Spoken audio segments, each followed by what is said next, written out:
pada sore hari ini kita ketemu kembali di acara Pelita Hati. Yang kali ini kita berjumpa lagi dengan mimbar, yaitu mimbar agama Buddha. Yang kali ini yang akan disampaikan oleh Upasaka Pandita Hendri yang bertemakan pedoman hidup dalam agama Buddha. Untuk selanjutnya, marilah kita dengarkan bersama-sama apa itu arti pedoman hidup dalam agama Buddha. Kepada Romo Hendri, pertama saya persilakan. Baik, terima kasih Pak Guru Levi yang sudah memberikan kesempatan.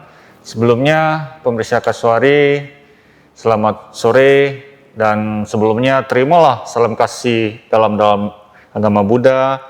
Namo Sayang Adi Budaya, Namo Buddhaya. Baik, jadi setelah tadi disampaikan oleh Pak Guru Levi bahwa topik kita pada kesempatan sore yang berbahagia ini, kita akan mengangkatkan bagaimana kita trik-triknya ya, cara-cara kita bagaimana meningkatkan kualitas pedoman hidup kita ini dalam perspektif agama Buddha. Nah, sebelum saya melanjutkan, ini biasanya kita memulai dulu dengan kita punya ayat-ayat suci ya, Dharmapada. Ini bagian dari kita punya kitab suci Tripitaka. Jadi yang terkait materi kita hari ini, saya akan membacakan yang terkait di syair Dharmapada di 196. Te tadise pujayato nibute aku tobaye nak saka punyang sam katung im etang api kenaci.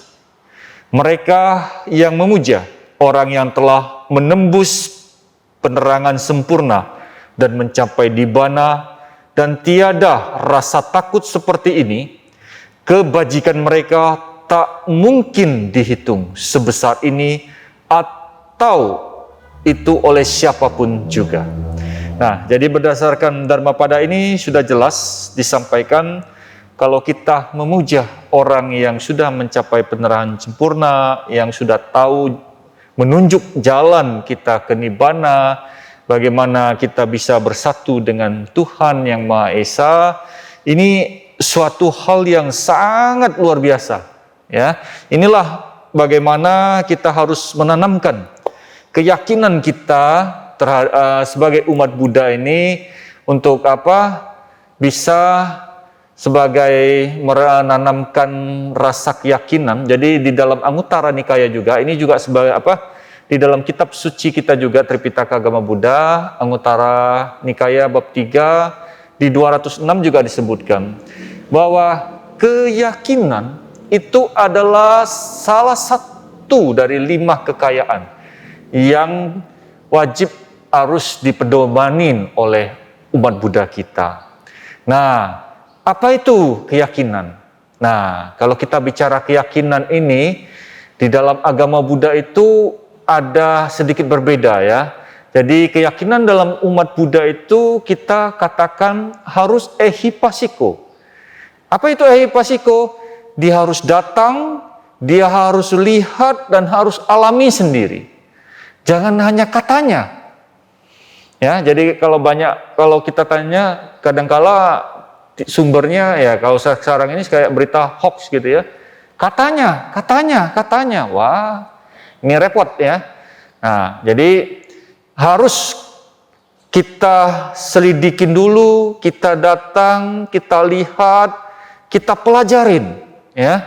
Nah, di dalam agama Buddha kita itu ada yang kita bilang itu ada pati-pati, pariyati, sama patiweda. Jadi bagaimana kita mencari tahu? Nah, mencari tahunya adalah dari sumber pengetahuan. Ya. Nah, pati-pati tadi. Jadi dengan sumber pengetahuan yang bagaimana? Kita gali. Nah, dari yang tadi apa itu? berita-berita yang terpercaya, ya. Kemudian kalau kita ini berdasarkan Tripitaka, makanya kita awal pembukaan juga kita basicnya adalah mengulas Tripitaka, ya. Apa yang menjadi kita punya paduan dalam ini. Nah, setelah kita sudah dijenuhin oleh pengetahuan kita yang sudah baik, kita memahami, karena kadangkala umat kita ini bagaimana kalau dibilang hanya sifatnya percaya, ya. Percaya beda dengan yakin, ya. Jadi kalau saya bilang ini di tangan saya ini ada emas,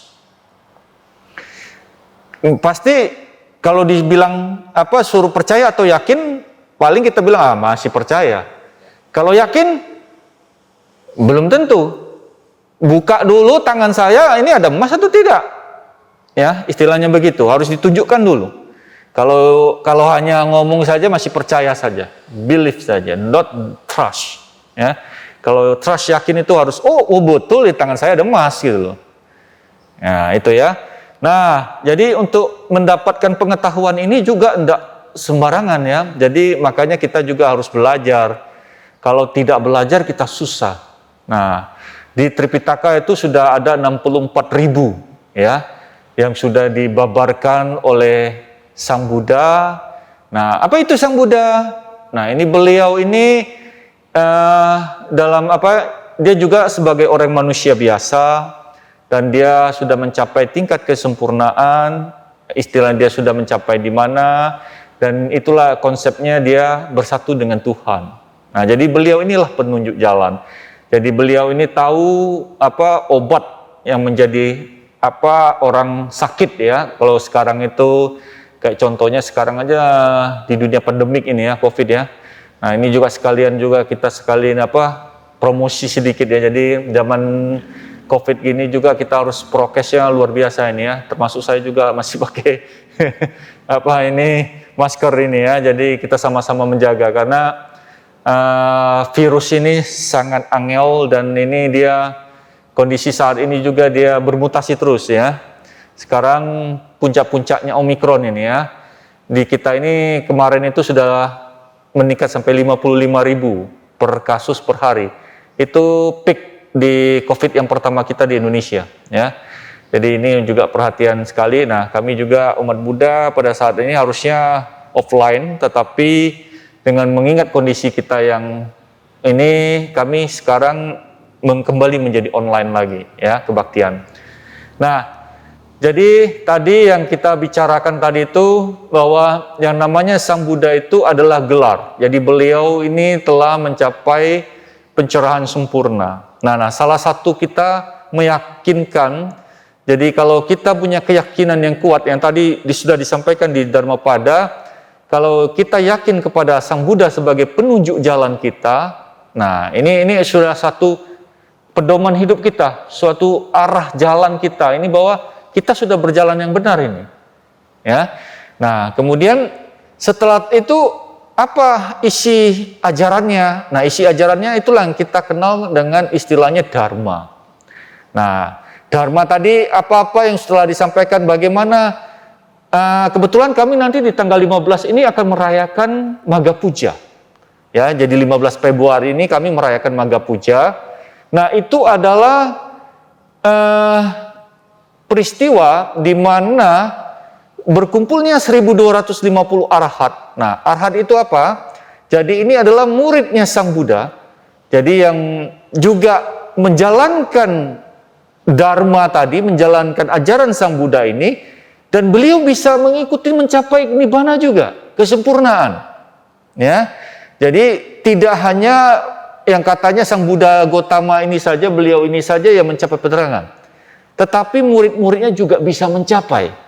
Jalannya diberikan dan jalan ini diikutin dan sama-sama mencapai. Nah, itu tanpa diundang, dia datang pada saat di Magha Puja. Nah, kemudian Sang Buddha memberikan khotbah penting. Ya, pada saat itu Owada Patimokkha. Jadi apa? Itulah yang menjadi kunci utama di dalam intisari agama Buddha.